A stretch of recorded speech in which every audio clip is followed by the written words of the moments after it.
berita tentang wafatnya Rasulullah SAW, sebagian para sahabat tidak mempercayainya, dan bahkan ada di antara mereka yang menentangnya.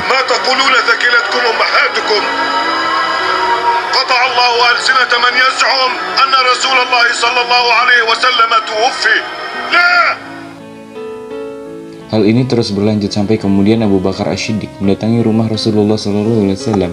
Setelah meminta izin kepada Aisyah, Abu Bakar menghadap dasar Rasulullah dan kemudian menciumnya seraya meneteskan air mata. Abu Bakar As-Siddiq kemudian keluar menemui orang yang diantara mereka adalah Umar bin Khattab yang tidak mempercayai berita wafatnya Rasulullah SAW. Abu Bakar As-Siddiq kemudian berkata, Muhammadan fa inna Muhammadan qad mat wa man kana ya'budu Allah fa inna Allah hayyun la yamut. Siapa yang menyembah Muhammad, maka sesungguhnya Muhammad telah tiada, dan siapa yang menyembah Allah Subhanahu wa taala, maka sesungguhnya Allah Maha hidup dan tidak mati. Kemudian Abu Bakar As-Siddiq melanjutkan pembicaraannya dengan membacakan firman Allah Subhanahu wa taala, Quran surat Al-Imran ayat 144. وما محمد إلا رسول قد خلت من قبله الرسل أفإن مات أو قتل انقلبتم على أعقابكم ومن ينقلب على عقبيه فلن يضر الله شيئا وسيجزي الله الشاكرين.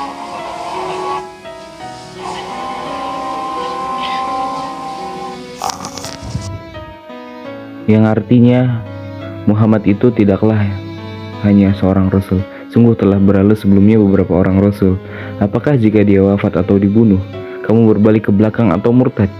Barang siapa yang berbalik ke belakang, maka ia tidak dapat mendatangkan mudarat kepada Allah sedikitpun, dan Allah akan memberi balasan kepada orang-orang yang bersyukur. Setelah wafatnya Rasulullah, para sahabat merasakan adanya kegalauan ataupun kegundahan tentang siapa yang akan menjadi pemimpin selanjutnya. Kaum Ansor mencoba untuk mencarikan solusi dengan berkumpul di Bani Saidah, dan sedangkan kaum Muhajirin berkumpul di masjid untuk mengurus jenazah Rasulullah SAW.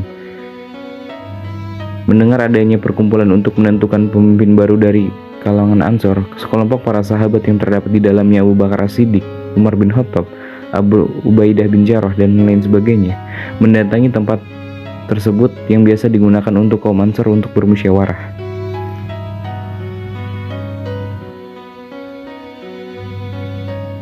Terjadilah perdebatan yang sengit antara kaum Muhajirin dan Ansor perihal pergantiannya pemimpinan khilafah. Kemudian salah seorang Ansor berkata, "Kami ini adalah Ansarullah atau penolong Allah, tentara muslim, sedangkan kalian kaum Muhajirin hanyalah sekelompok orang yang berada pada nabi kami, dan jumlah kalian juga sedikit. Apakah kalian menginginkan tali kepemimpinan kami putus dan kemudian kami dikeluarkan dari kota kami sendiri?" Menanggapi ucapan tersebut, Abu Bakar As-Siddiq berkata, "Sungguh kebaikan yang telah kalian ucapkan wahai kaum Ansor adalah kebaikan yang kalian lakukan, sebagaimana yang telah diakui oleh bangsa Arab bahwa orang-orang Quraisy terhormat dari segi keturunan dan tempat tinggal. Oleh sebab itu, aku merelakan di antara dua orang ini untuk kalian pilih salah satunya untuk menggantikan kepemimpinan Nabi." Pada saat berkata demikian, Abu Bakar As-Siddiq mengangkat tangan Umar bin Khattab dan Abu Ubaidah bin Al-Jarrah. Abu Bakar As-Siddiq mengangkat tangan mereka berdua dengan tujuan mencalonkan mereka sebagai pengganti Rasulullah SAW. Namun, Umar merasa berkeberatan ketika dicalonkan oleh Abu Bakar As-Siddiq. Ia mencoba mengelak dengan mengatakan, "Wahai kaum Ansor, bukankah kalian telah mengetahui bahwa Abu Bakar merupakan orang yang direstui oleh Rasulullah SAW untuk mengalami sholat? Maka siapa yang setuju di antara kalian?" Usulan Umar tidak sepenuhnya berhasil, sebab sekelompok orang dari Ansor tetap menolak pengangkatan Abu Bakar dan bersikeras untuk mengangkat pemimpin dari kelompok mereka. Setelah melalui perdebatan yang cukup panjang, Umar bin Khattab kemudian berupaya untuk mengungkapkan penentuan pengganti Rasulullah SAW. "Wahai orang Islam, sesungguhnya yang menyertai Nabi Muhammad SAW di dalamku adalah Abu Bakar As-Siddiq." Suara Umar tersebut kemudian membulatkan kesepakatan untuk mengangkat Abu Bakar sebagai khalifah pengganti Rasulullah SAW. Umar bin Khattab kemudian mengangkat tangan Abu Bakar dan membaiat sebagai calon khalifah baru.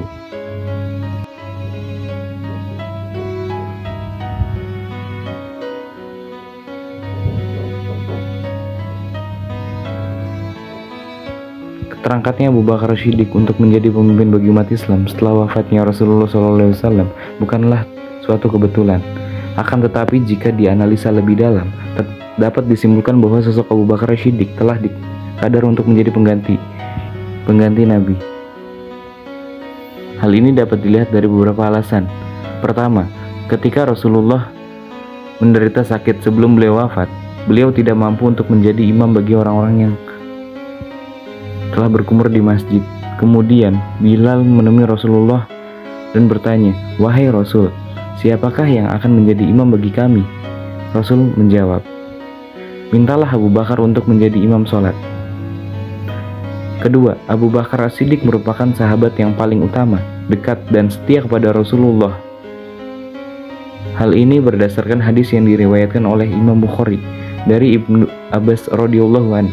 Dari Rasulullah SAW beliau bersabda, "Jika seandainya aku diperbolehkan untuk mengambil teman dekat dari umatku, maka sungguh aku akan memilih Abu Bakar. Akan tetapi ia adalah saudara dan juga sahabatku." Ketiga, Rasul pernah merekomendasikan Abu Bakar As-Siddiq dan memutuskan perkara di tengah umat. Hal ini dijelaskan dalam sebuah hadis. Rasulullah SAW bersabda yang artinya, dari Muhammad bin Jubair bin Mu'im dan bapaknya, ia berkata bahwa ada seorang perempuan pernah mendatangi Rasul dan ia kemudian diperintahkan untuk datang kembali. Perempuan itu berkata, "Bagaimana seandainya aku kembali dan tidak mendapati?" Rasulullah menjawab, "Jika seandainya engkau tidak menemuiku, maka temuilah Abu Bakar."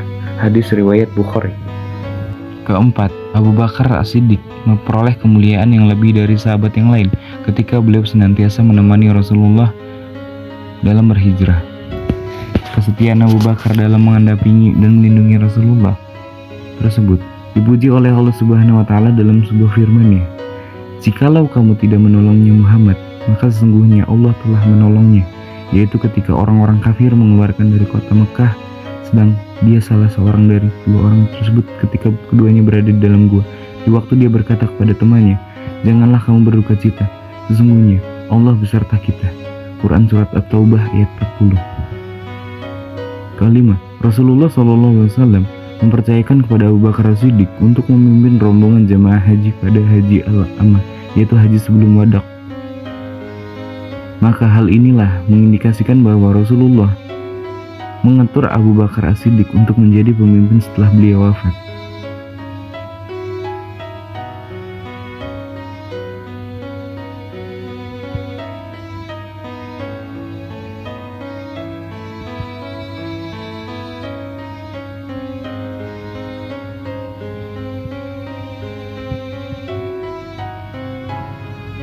Pada masa kepemimpinan Abu Bakar As-Siddiq telah terjadi beberapa masalah yang mengancam persatuan di antara umat Islam saat itu.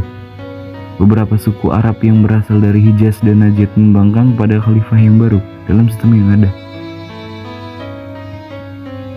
Beberapa di antara mereka menolak membayar zakat walaupun tidak menolak agama Islam. Beberapa yang lain kembali memeluk agama dan tradisi lamanya, yakni penyembahan berhala.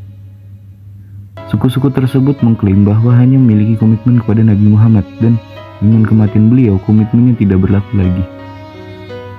Selain itu juga, munculnya seseorang yang mengklaim dirinya sebagai Nabi baru, menggantikan Nabi Muhammad, yaitu Musailamah Al-Kadzab.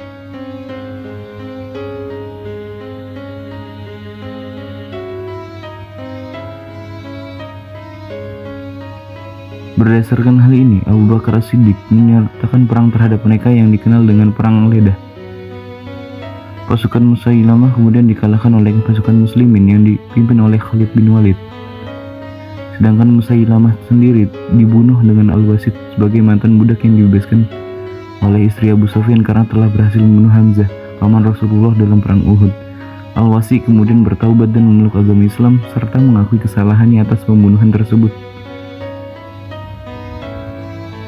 Setelah masalah dalam negeri dapat dikendalikan, barulah Abu Bakar As-Siddiq mengirim kekuatan keluar dari Zirah Arab. Khalid bin Walid dikirim ke Irak untuk menguasai wilayah Hiro pada tahun 634 Masehi. Kemudian ekspedisi ke Syria di bawah pimpinan 4 panglima yaitu Abu Ubaidah bin Jarrah, Amr bin As, Zaid bin Abu Sufyan, dan Surahbil. Untuk memperkuat pasukan ini, Khalid bin Walid diperintahkan meninggalkan Irak untuk membantu pasukan di Syria, dan yang akhirnya dapat memukul mundur pasukan Romawi Timur dari tanah Syria. Selama 2 tahun masa kepemimpinan Abu Bakar, masyarakat Arab di bawah Islam mengalami kemajuan pesat dalam bidang sosial, budaya, dan penegakan hukum. Selama masa kepemimpinannya pula, Abu Bakar As-Siddiq berhasil memperluas daerah kekuasaan Islam ke Persia, sebagian Jazirah Arab, hingga menaklukkan sebagian daerah kekaisaran. Abu Bakar juga berperan dalam pelestarian teks-teks tertulis Al-Quran. Setelah kemenangan yang sangat sulit saat melawan Musailamah Al-Kadzdzab, banyak para penghafal Al-Quran yang syahid dalam pertempuran tersebut, untuk kemudian meminta Abu Bakar untuk mengumpulkan atau benda-benda yang bertuliskan Al-Quran. Kemudian dibentuklah sebuah tim yang diketuai oleh Zaid bin Sabit. Mulailah dikumpulkan lembaran-lembaran Al-Quran dari para penghafal Al-Quran dan tulisan-tulisan yang terdapat pada tulang atau kulit dan lain sebagainya. Kemudian setelah lengkap penulisan ini, maka kemudian disimpan oleh Abu Bakar. Setelah Abu Bakar meninggal, kemudian disimpan oleh Umar bin Khattab, dan kemudian disimpan oleh Hafsah yang merupakan putri dan juga istri dari Nabi Muhammad SAW. Kemudian pada masa pemerintahan Utsman bin Affan, teks Al-Quran tersebut menjadi dasar penulisan teks Al-Quran yang dikenal pada saat ini. Abu Bakar As-Siddiq wafat pada Jumadil Akhir tahun 13 Hijriah karena menderita sakit. Pada rentang waktu tersebut, beliau hanya berbaring di tempat tidur dan tidak bisa melaksanakan sholat berjamaah. Agar sholat jamaah di masjid terus berlanjut, Abu Bakar digantikan oleh Umar bin Khattab. Abu Bakar As-Siddiq meninggal pada usia 63 tahun. Jenazah Abu Bakar As-Siddiq dimandikan oleh istrinya, yaitu Asma binti Amish, sesuai dengan wasiatnya sebelum ia meninggal, dan kemudian dimakamkan di samping makam Rasulullah SAW. Beliau memerintah kurang lebih dari 2 tahun. Berbagai keberhasilan telah ia torehkan dengan tinta emas sejarah, dan hal ini tidak bisa dilupakan oleh umat Islam hingga akhir zaman. Wallahu a'lam bishawab.